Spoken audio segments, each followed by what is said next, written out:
لقمان حکیم نے اپنے بیٹے کو نصیحتیں کی، ایسی نصیحتیں بڑی زوردار، اللہ پاک نے ان کی بعض نصیحتیں قرآن میں بھی نقل کی۔ تو جب آخری وقت تھا نا لقمان حکیم کا، تو بیٹے کو بلایا، فرمایا کہ بیٹا ساری زندگی نصیحتیں کرتا رہا، اب میری زندگی کا آخری وقت ہے، میں تمہیں اپنی آخری 6 نصیحتیں کرتا ہوں۔ 6 نصیحتیں، ساری زندگی کا نچوڑ نکالا، ساری نصیحتوں کا نچوڑ نکالا۔ پہلی بات، پہلی نصیحت کہ بیٹا دنیا میں اپنے آپ کو اتنا ہی مشغول کرنا، دنیا میں اتنا اپنے آپ کو لگانا جتنا تمہارا دنیا میں قیام باقی ہے، جتنا تمہارا دنیا میں قیام باقی ہے اتنا اپنے آپ کو دنیا میں مشغول کرنا۔ دوسری بات فرمائی کہ بیٹا آخرت کی اتنی تیاری کر لینا جتنا آخرت میں قیام کا ارادہ ہے، جتنا آخرت میں قیام کا ارادہ ہے۔ اب دنیا میں کتنا رہنا ہے بتائیں؟ اگر 100 آدمی بیٹھے ہوئے ہیں، آپ ایک سوال کرو تمہاری کتنی عمر ہو گئی، تو 100 جواب آئیں گے، 10 سال، 20 سال، 25 سال، 35 سال، 45 سال، 55 سال، 75 سال، 85 سال۔ دوسرا سوال کرو آپ کی کتنی عمر باقی ہے، تو ایک ہی جواب آئے گا کہ جی 1 منٹ کا پتہ نہیں،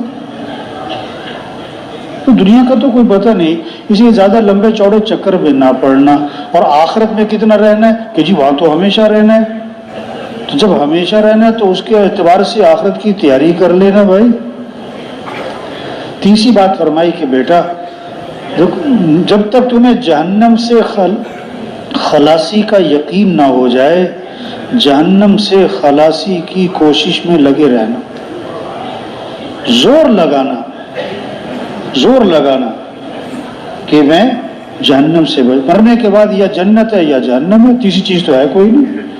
فریق فی الجنت و فریق فی السعیر، ایک گروہ جنت میں ایک گروہ جہنم میں۔ ہاں کامیاب کون ہے؟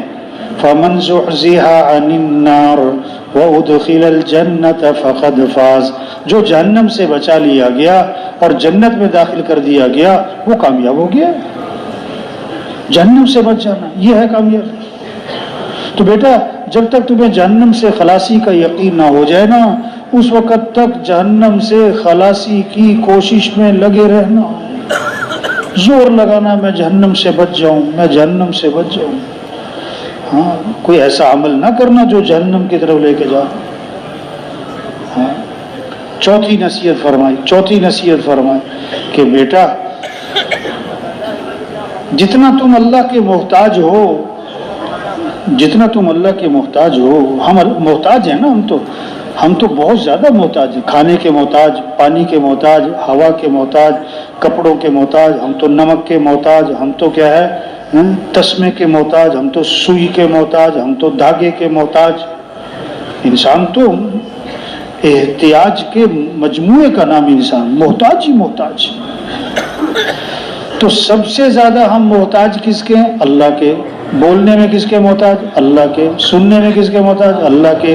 کھانے میں، پینے میں، چبانے میں، نگلنے میں، اٹھنے میں، بیٹھنے میں، سانس لینے میں، دل کے دھڑکنے میں، ہر آن، ہر گھڑی، ہر حال، ہر وقت ہم کس کے محتاج؟ اللہ۔ 1 منٹ میں 1 مرتبہ نہیں بلکہ 1 لمحے میں ہم کروڑ مرتبہ اللہ کے محتاج ہیں۔ تو بیٹا جتنا تم اللہ کے محتاج ہو نا، اتنی اللہ کی عبادت کر لینا، اتنا اللہ کو راضی کر لینا جتنا تم اللہ کے محتاج ہو۔ ہم تو ہیں ہی محتاج، ہم تو ہیں ہی محتاج، تو اتنا اللہ کو راضی کرنا جتنا تم اللہ کے محتاج ہو، جتنا تم اللہ کے محتاج ہو۔ 5ویں نصیحت فرمائی بیٹا جب کوئی گناہ کرنا چاہو تو آدمی کی عادت ہے، جب آدمی نے غلط کام کرنا ہو نا تو آدمی دائیں بائیں دیکھتا ہے، کوئی دیکھ تو نہیں رہا، کوئی دیکھ تو نہیں رہا، چھپ کے کرتا ہے نا.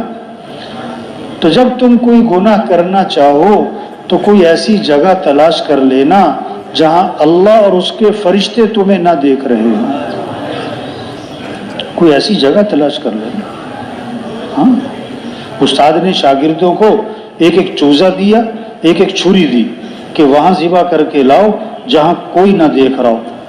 کوئی 2 منٹ بعد ذبح کر لایا، کوئی 3 منٹ، کوئی 4 منٹ، کوئی 10 منٹ. کوئی ایک بچہ دیر سے آیا، ذبح بھی کر کے نہ لایا. استاد نے کہا تم آئے بھی دیر سے ہو، آئے بھی دیر سے ہو اور ذبح بھی نہیں کر کے لائے، یہ کیا کیا؟ انہوں نے کہا جی آپ نے شرط لگائی وہاں ذبح کر کے لاؤ جہاں کوئی نہ دیکھ رہا ہو. میں جگہ جگہ گیا، جگہ جگہ گیا، لیکن جہاں جاؤں اللہ دیکھ رہا ہے، جہاں جاؤں اللہ دیکھ رہا ہے، جہاں جاؤں اللہ دیکھ رہا ہے. تو اس لیے میں کیسے ذبح کر کے لاتا؟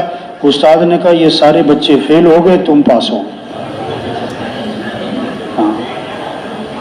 جب گناہ کرنا چاہو تو کوئی ایسی جگہ تلاش کر لینا جہاں اللہ اور اس کے فرشتے تمہیں نہ دیکھ رہے. چھٹی نصیحت فرمائی کہ بیٹا اگر گناہ کرنا ہی ہے نا تو کر لینا، لیکن کتنے گناہ کرنا، کتنے گناہ کرنا؟ جتنا تم جہنم کی آگ برداشت کرنے کا حوصلہ رکھتے ہو. گناہ کا نتیجہ جہنم، گناہ کا نتیجہ عذاب. آپ صلی اللہ علیہ وسلم فجر کی نماز پڑھاتے تھے اور صحابہ کی طرف رخ کر کے فرماتے کہ کسی نے کوئی خواب دیکھا ہے تو سناؤ. ایک دن آپ نے فرمایا کہ میں نے خواب دیکھا، اور آپ کا خواب وہی، نبی کا خواب وہی، کہ خواب میں آپ کو جہنم دکھلائی گئی اور جہنم کے عذاب دکھائے گئے اور ان کی وجوہات بتائی گئی. تو ایک آدمی دیکھا جہنم میں، اس کو سیدھا لٹایا ہوا تھا اور سرانے ایک آدمی تھا، اس کے ہاتھ میں پتھر تھا، وہ پتھر اٹھا کے اس کے سر پہ مارتا تھا، سر کچلا جاتا تھا، پتھر لڑک جاتا تھا. وہ پتھر لے کر آتا تو سر صحیح سلامت ہو چکا ہوتا، پھر وہ پتھر مارتا اور کچلا جاتا. یہی عمل دہرایا جا رہا. پوچھا بھی یہ کون ہے؟ جواب ملا یہ وہ آدمی ہے جس نے قرآن یاد کیا تھا پھر بھلا دیا تھا، اور فرض نماز کو چھوڑ کر پڑھا سوتا رہتا تھا. فرض نماز کو چھوڑ کر پڑھا سوتا رہتا، اس کی سزا مل رہی. آگے گئے تو ایک آدمی کو اوندھا لیٹایا ہوا ہے، اوندھا الٹا. سرانے ایک آدمی ہے، اس کے ہاتھ میں لوہے کی سلاخ ہے اور وہ لوہے کی سلاخ اس کی آنکھ میں ڈالتا ہے، توبہ توبہ توبہ توبہ، اور کھینچ کر اس کو پیچھے گدی تک لے آتا ہے، پھر اس کے ناک کے نتنے میں ڈالتا ہے اور کھینچ کر اوپر تک لاتا ہے، اور پھر اس کے منہ میں ڈالتا ہے اور کھینچ کر اوپر تک لاتا ہے. پھر دوسری جانب یہی عمل دہراتا ہے تو پہلی جانب ٹھیک ہو جاتی ہے. بھئی یہ کون ہے؟ تو جواب ملا یہ وہ آدمی ہے جو صبح گھر سے نکلتا، جگہ جگہ بیٹھتا اور ہر جگہ بیٹھ کر جھوٹی باتیں پھیلاتا تھا. جھوٹ بہت بولتا تھا، جھوٹ بہت بولتا. یہ اس کی سزا مل رہی، یہ اس کی سزا مل رہی. آگے گئے تو ایک تندور ہے، تندور، اور اس میں آگ کے شعلے ہیں اور آگ کی لپٹیں ہیں. اس میں جھانک کے دیکھا تو ننگے مرد ہیں اور ننگی عورتیں ہیں اور آگ میں جل بھن رہے کباب کی طرح، اور ان کی چیخو پکار ہے. بھئی یہ کون لوگ ہیں؟ کہ یہ زنا کرنے والے مرد اور زنا کرنے والی عورتیں ہیں. یہ اس کی سزا مل رہی ہے. آگے گئے تو نہر ہے اور اس میں خون کی طرح سرخ پانی ہے اور ایک آدمی اس میں تیر رہا اور تیرتا ہوا کنارے پر آتا ہے. کنارے پہ ایک آدمی ہے، اس کے ہاتھ میں پتھر ہیں، وہ پتھر اس کے منہ میں ڈالتا ہے، وہ پتھروں کو نگلتا ہے اور پھر تیرتا ہے اور پھر کنارے پر آتا ہے. یہ کون ہے؟ کہ یہ دنیا میں سود کھایا کرتا تھا. تو بیٹا جتنا جہنم کی آگ برداشت کرنے کا حوصلہ ہے نا، اتنے گناہوں پر جرت کر لینا.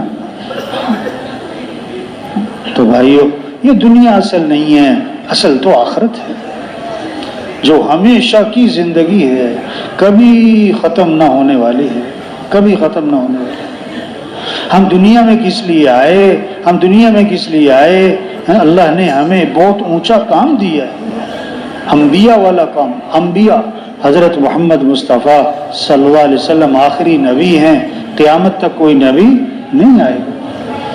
دکان، دفتر، کاروبار، گھر، نہیں، یہ ہمارا کام نہیں ہے۔ جیسے آدمی گھر بناتا ہے تو اس میں ایک چھوٹی سی بیت الخلا بناتا ہے نا، کمرے بڑے بڑے ہیں اور جناب اس میں اور چیزیں ہیں، لیکن بیت الخلا چھوٹی سی ہے۔ کیوں؟ کہ یہ تو ضرورت کی چیز ہے۔ ہاں، آدمی بیت الخلا میں کب جاتا ہے؟ جب اسے ضرورت ہوتی ہے۔